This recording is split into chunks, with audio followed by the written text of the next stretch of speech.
So where did these come from? These came from a Wizards of the Coast employee.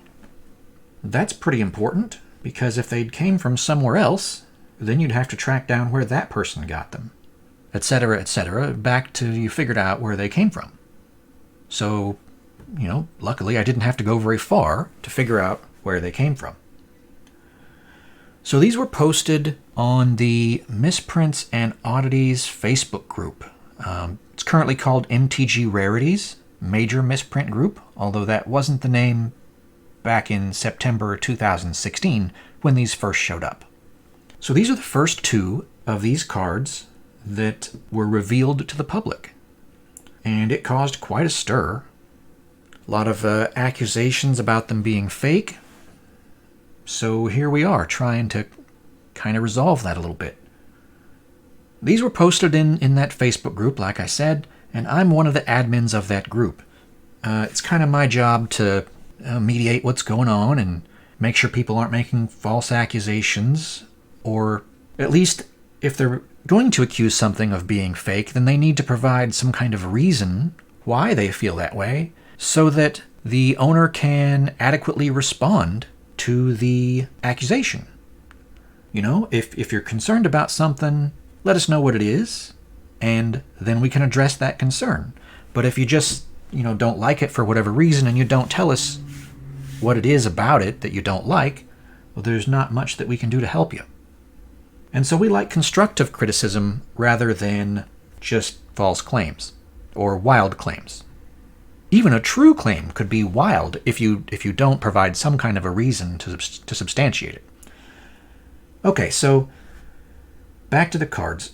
So they were posted, and at the time we didn't have a whole lot of story about where they came from. Obviously they're different from regular cards, and so there was a lot of questions. What's going on? Eventually, the person that posted them just got frustrated with all the accusations, and he deleted the post.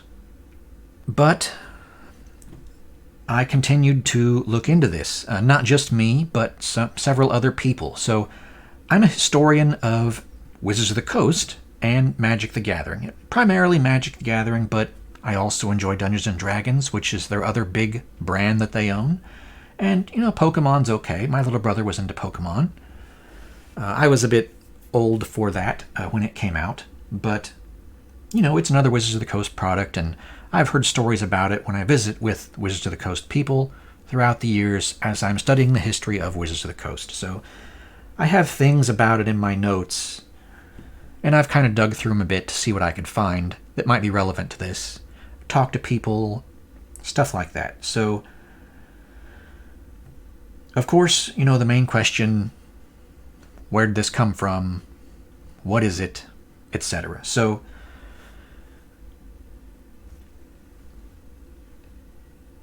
we talked to the person that had them to figure out where he got them from, and he got them directly from Wizards of the Coast employee. Now, this person that had them, they regularly have provided cool, pre-production type items into the Misprints and Oddities community for years. Now, we hadn't heard from them in a little while. They haven't been doing much in a while when this happened. But years and years ago, they were regularly dealing this kind of stuff. And they're doing it again since 2016. So, everyone takes a break now and then. All right, so they know a Wizards of the Coast employee. Now, in situations like this, where they get supplied stuff, cool stuff, from a Wizards of the Coast employee, generally they don't like to reveal the source of that stuff because, well, they'd like to keep getting it. So, it's a little hard to get that information sometimes, but this was an important enough issue, and the admins were, or are, fairly trustworthy, so he did share the information with certain people so that they could independently verify the story and let the community know whether it checked out or not. So that's kind of the way we proceeded. We found out the name of the Wizards of the Coast employee. Several of you out there probably know who I'm talking about, the employee's name, because it's been publicly revealed. I don't think I'm going to repeat the name here in this video because I would just as soon continue to protect that employee's privacy a little bit and not have them be pestered by the whole world asking questions about this. But several other people have asked questions to this employee, and so it's not just me saying that, hey, the employee's a real person and we checked into it and the story checks out. Several other people have also talked to this person, and a few screenshots have been shared if you look around for them. I know the name's been redacted on some of those, but they are legit. So this particular employee, they're on Facebook. They've been on Facebook for years on end. Their account looks perfectly normal. It's a real person. It's not a fake account. We have mutual friends,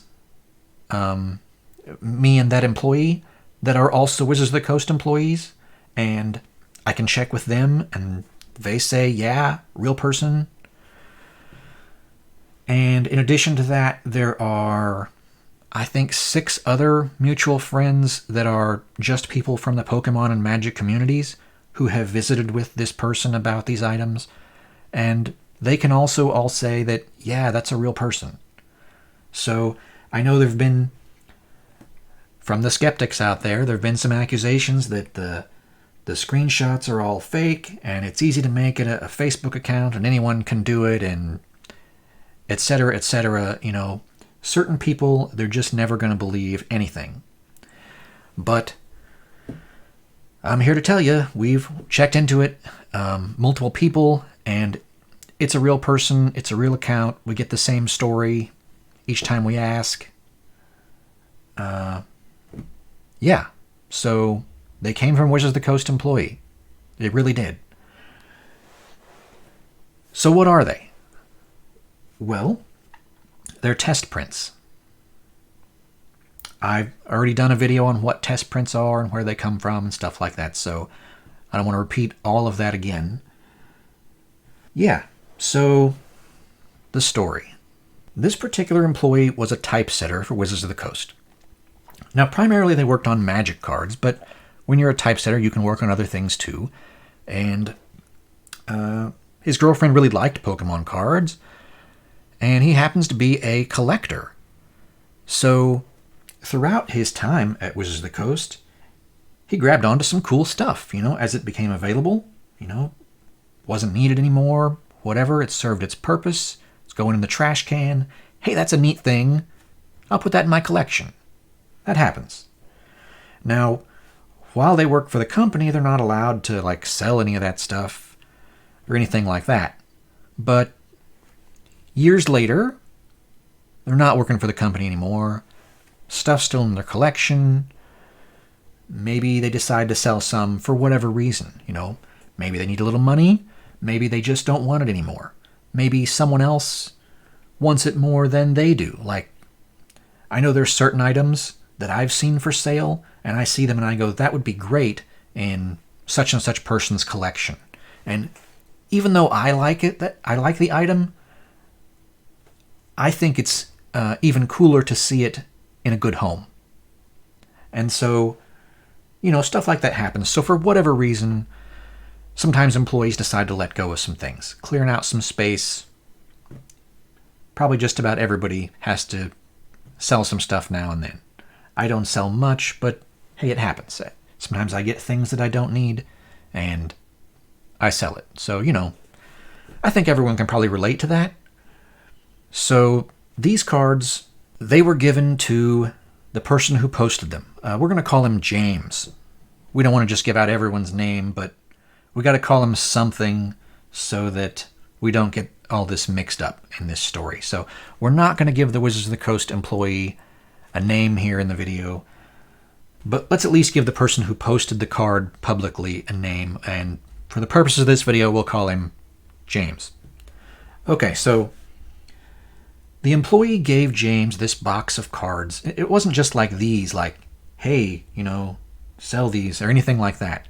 It was just, hey, I'm getting rid of some stuff, and they're good friends. Like, James has helped the guy out before. Whenever something needs sold or passed on or whatever, like, James deals in this stuff. That's what he does. So he's a good person for this employee to give stuff to sell.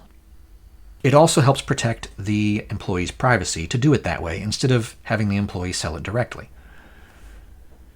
So it's like a whole box of stuff, and I forget what all was in the box, but it was like hundreds of Pokemon promo cards, and there was magic stuff. It was a whole variety of things.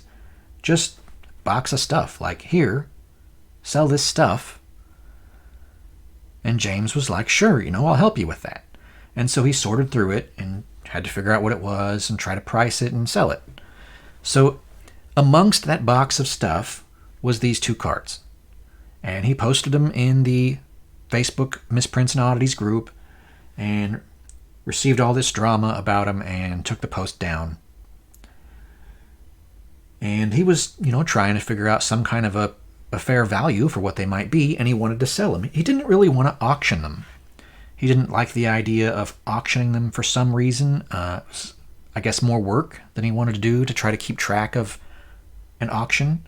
He just wanted to outright sell them. But with all the drama, that was a little difficult. And so we ended up in this situation where we needed to dig into the history, figure out, are these really part of Wizards of the Coast history? If so, we can try to put them on librarities or something like that. And let everyone know. And then at that point, once they've been looked into, maybe then he can sell them. All right, so that's pretty much where they came from.